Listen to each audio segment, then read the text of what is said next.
Muitas vezes nós queremos coisas, desejamos coisas, mas o melhor mesmo, quem sabe, é Deus. Eu já ouvi muitas pregações, já ouvi palavras assim de pastores que gritavam, bradavam, pulavam, invejoso ali eu sentia, porque não sei pregar assim. Mas Deus, quieta, recua na sua inveja, pois Deus quer que a palavra dele seja dita de todas as formas, se possível, não repetitiva, mas que seja sempre ouvida e entendida, e quanto mais simples, melhor. E lá vou eu, numa velocidade, parando, é de dar dó. As minhas pregações, as palavras, já teve pessoas que falaram assim, esse pastor aí é padre, ele prega diferente. Não, eu prego da forma com que naquele momento o Espírito Santo me toca. Eu lembro quando nós tínhamos uma igrejinha lá em Maceió. Essa igrejinha se localizava na parte alta de Maceió, de frente para as Canas. Quem conhece ali vem do aeroporto, retorna para Maceió, vai para Rio Lago, entra em direção às Canas para ir para o bairro Cruzeiro. E era uma igreja pequena, pessoas simples, humildes. E ali eu sempre chegava por volta das 18 horas em dia de culto, limpava, varria o chão, limpava as cadeiras, colocava um louvor ali, que eu costumava colocar um louvor que era voz e violão. E a igrejinha se localizava num ponto esquecido por todos. Esquecido por quê? Porque até esse ponto estava lá fechado há muito tempo e ninguém alugava.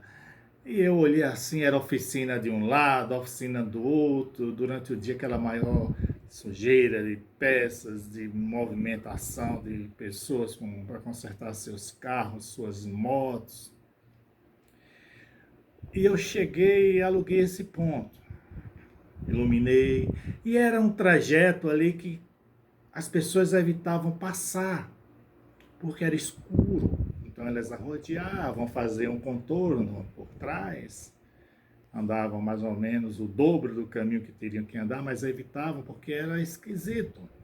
E a partir do momento em que eu coloquei a igrejinha, então coloquei a iluminação, e as pessoas começaram a passar de frente à igreja. Mães com seus filhos, até passeando, levando carrinho, coisas que não acontecia, ali era deserto. De certa forma perigoso, porque Maceió estava vivendo numa época ali que era a terceira cidade mais violenta. Não me lembro mais se do mundo ou se do Brasil. Tem 10 anos isso. E aí a igrejinha foi crescendo, as pessoas começaram a frequentar. Começou primeiro com os amigos de minha filha, era eu, minha filha, minha esposa e o cachorro. A gente tinha um pitbull que costumava receber as pessoas na varanda. As pessoas tinham medo, eu falei, não, não, ele só está recepcionando mesmo. Rapaz, ele dava um sorriso, o pitbull dava um sorriso. Eu não sei, era Cheyenne, ela dava um sorriso. Eu não sei se aquele sorriso era, se tu vacilar, eu te pego, mas recebia bem. Então começava eu, minha esposa, a nossa filha e o cachorro. Logo veio os amigos, isso na varanda da nossa casa, quando nós começamos. E as pessoas que iam passando por baixo, eu via aquela movimentação, eu posso subir? Pode, eu ficava no primeiro andar e subia. Venham, sejam bem-vindos, em nome do Senhor Jesus. E as pessoas gostavam, ia ficando, e a gente viu que estava pequena, a varanda estava pequena. Não era muita gente, mas a varanda não era tão grande, então a gente tinha que tomar providências e alugamos esse ponto. Alugamos esse ponto. Compramos cadeiras com o nosso custo. A gente manteve a igrejinha com o nosso custo. Compramos as coisas com o nosso dinheiro, do bolso da gente, sem correr atrás de dízimos e ofertas. E aquilo que a gente adquiriu foi para a igreja. E naquela igrejinha aconteceu muitas coisas. Aconteciam muitas coisas.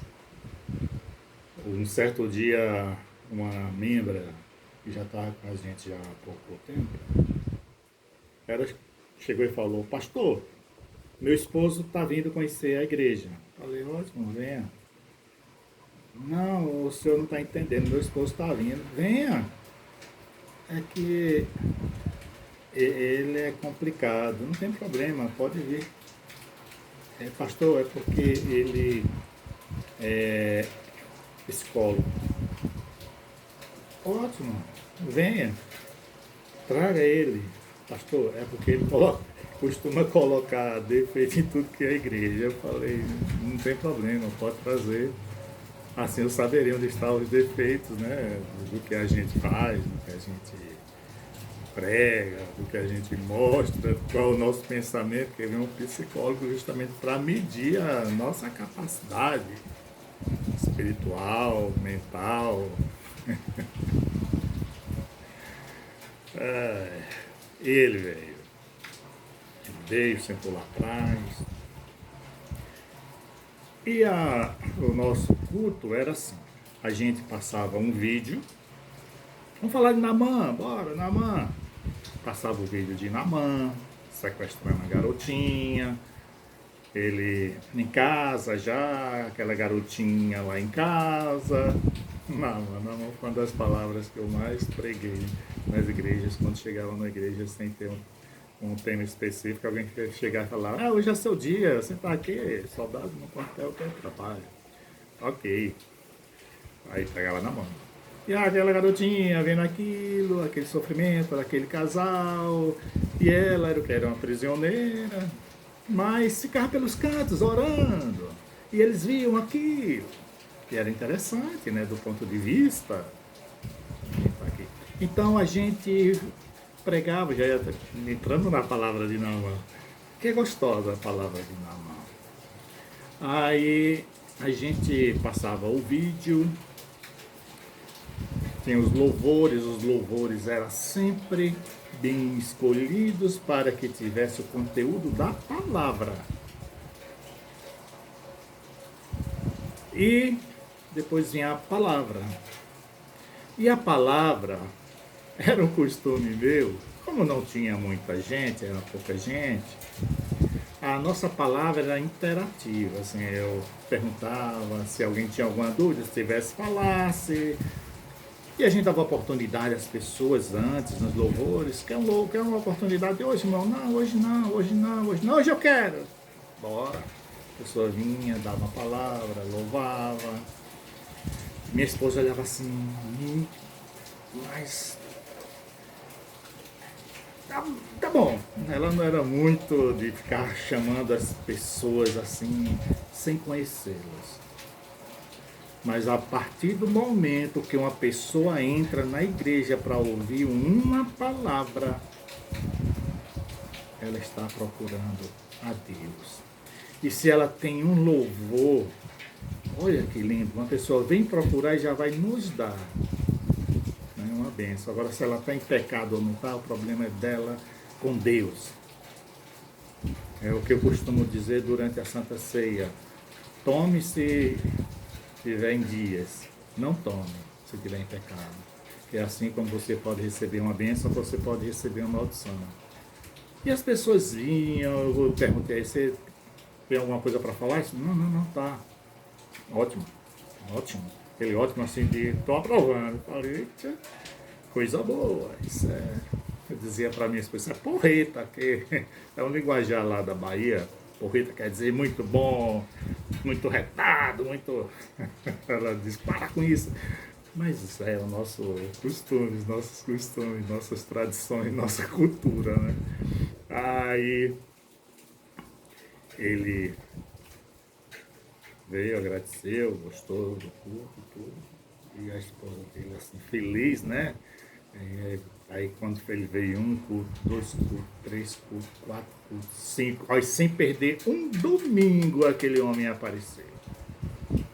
Não perdeu um domingo sequer. Oportunidades, não, não. Aí a irmã, quando foi um dia eu adoeci e minha esposa não pôde ir porque realmente eu fiquei numa situação meio complicada naquele domingo. E ele chegou e não ficou bom, não. Ele chegou e falou assim: que igreja é essa que não tem alguém que substitua no dia que o pastor falta? E realmente, ele estava certo, a gente não tinha. Por que a gente não tinha? Porque a gente estava em formação. As pessoas ali eram pessoas que estavam ali começando junto com a gente e a gente começando com eles aprendendo com a gente aprendendo com eles. Então, como a gente colocar uma pessoa sem nenhuma experiência no controle? E há o perigo também de você colocar dentro da sua igreja um tal de um Jonas que possa afundar o seu naviozinho. Ah, já tive tanta experiência com isso aí que é melhor selecionar. Entendeu? Pastores pregando na igreja é só um dia de festa. Já tive pastores que botavam outros para pregar todo dia, todo dia. Eu cheguei e chamei a atenção dele. Eu era só um cliente, né? Como diz com a minha esposa. Eu era só um membro ali, assim. Né? Eu cheguei e falou: pastor, eu não conheço a sua palavra. Como assim, irmão? Eu não conheço. Porque as outras pessoas vêm, prega, e até hoje eu não vi uma palavra do Senhor. E eu costumo dizer que a ovelha segue a voz do pastor. Ela começa a ouvir muitas vozes de pastores diferentes, e qual é a referência que ela vai ter? Caso se perca, como é que ele vai buscar uma e deixar em 99, se abrir lá, ele vai gritar, ela não vai reconhecer. Ele não gostou muito não. Olha, desculpa aí.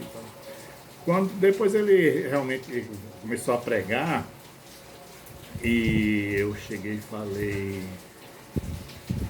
Só que ele pregava gritando, o volume muito alto, e gritava, e bom, bom, bom. E eu, caramba, eu já estou vindo de um trabalho onde a gente trabalhava com motores, o barulho o dia todinho para chegar aqui. Bum, bum, bum. Eu cheguei e falei: ô pastor, eu voltei a não escutar a tua palavra. Aí por quê? Porque o volume está alto, estão andando, os vizinhos vêm reclamar já reclamaram. Aí você vem e grita. Quando você grita, que estão dando mais ainda, não fica audível o que você fala, o que o Senhor fala.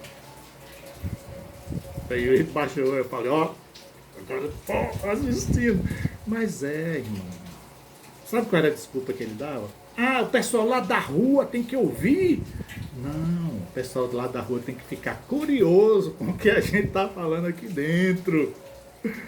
Tem até um filme, e se? E se as pessoas passavam curiosas para saber, e entravam, gostavam e ficavam assistindo. Assista esse filme, muito bom. E se? É só isso. E se? 3 pontinhos. Eu sei que é muita coisa. Eu tenho muita coisa para conversar com vocês, vou estar sempre aqui. Deus pediu para eu dar um tempo. Hoje eu reconheço o porquê desse tempo. Entendeu? Não que seja já para colocar uma igreja já de cara, não, que vamos precisar de muita coisa para isso, inclusive uma preparação espiritual, né? Mas a nossa simplicidade é única, do jeito que eu falo, é do jeito que eu prego, é do jeito que eu vivo, e eu não posso ser nada além disso. Amém? E feche os seus olhos e vamos orar. Pai nosso, o Senhor que está no céu, na terra, em todos os lugares ao mesmo tempo, o Senhor que vê tudo, sabe tudo, pode tudo. Venha até nós, traz o teu reino, para que a gente venha ter uma vida de abundância, de misericórdia, de perdão. E que seja feita A tua vontade, não a minha, nem a de ninguém aqui, mas a tua vontade em todos os lugares, em todos os momentos que a gente esteja passando, inclusive nas dificuldades, porque o Senhor tem a solução para tudo. Oh, Pai, a alimentação de cada dia, as vestimentas que o Senhor nos dá, a moradia, tudo que o Senhor nos propicia. Perdoa, Senhor, as nossas ignorâncias. Perdoa as nossas atitudes violentas, agressivas. E nos ajude a tirar de dentro de nós todos aqueles traumas, aquelas coisas ruins que possam nos atrapalhar em nossa própria vida, nos tirando do foco. E não deixe que nenhuma maldição venha nos atingir. Não deixe que nenhuma tentação seja maior do que a gente possa suportar. E desde já nós te agradecemos. Em nome do Pai, do Filho e do Espírito Santo. Amém.